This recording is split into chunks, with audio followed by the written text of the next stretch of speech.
Bismillahirrahmanirrahim. Assalamualaikum warahmatullahi wabarakatuh.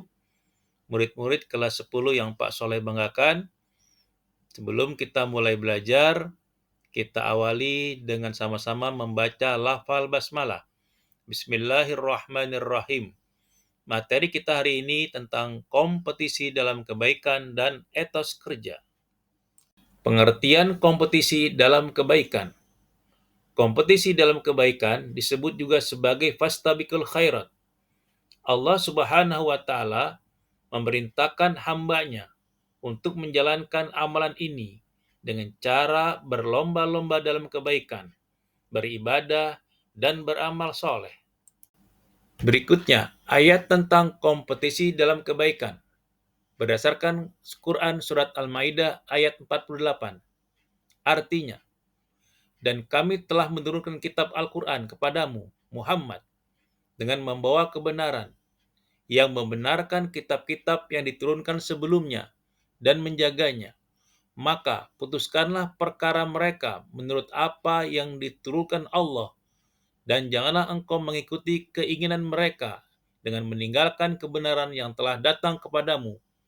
Untuk setiap umat di antara kamu, kami berikan aturan dan jalan yang terang.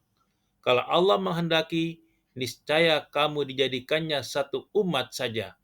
Tetapi Allah hendak menguji kamu terhadap karunia yang telah diberikannya kepadamu.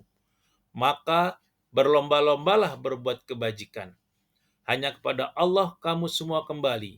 Lalu diberitahukannya kepadamu terhadap apa yang dahulu kamu perselisihkan. Kandungan Quran Surat Al-Maidah ayat 48. Yang pertama, Al-Quran diturunkan oleh Allah dengan hak kebenaran. 2. Kitab Al-Quran berfungsi membenarkan kitab-kitab sebelumnya.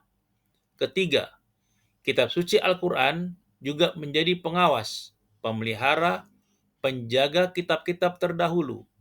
Al-Quran memelihara dan mengukuhkan prinsip ajaran ilahi yang bersifat universal dan mengandung kemaslahatan abadi bagi umat manusia.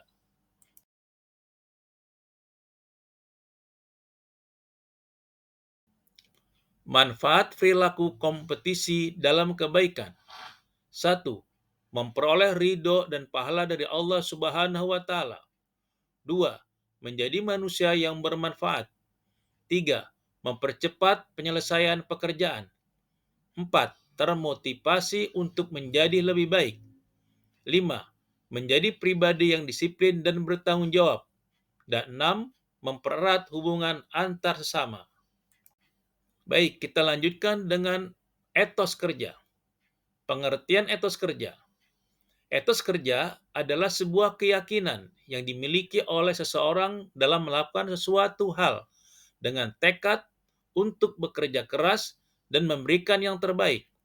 Berdasarkan KBBI, etos kerja merupakan semangat kerja yang menjadi ciri khas dan keyakinan seseorang atau suatu kelompok dalam dunia kerja. Sikap ini sangat penting karena mencerminkan kualitas diri dari seseorang.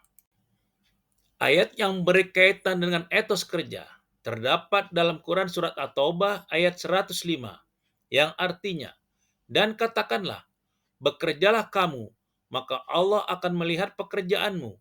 Begitu juga Rasulnya dan orang-orang mukmin. Dan kamu akan dikembalikan kepada Allah yang mengetahui yang gaib dan yang nyata. Lalu diberitakannya kepada kamu apa yang telah kamu kerjakan. Selanjutnya, tujuan bekerja dalam Islam. Yang pertama, terbiasa menghargai hasil yang sudah diraih. Kedua, menjaga martabat diri sendiri. Ketiga, wujud pengabdian kepada Allah Subhanahu wa Ta'ala. Keempat, melatih sifat tabah, sabar, dan tawakal. Dan kelima, memberi nafkah keluarga. Terima kasih atas perhatiannya. Assalamualaikum warahmatullahi wabarakatuh.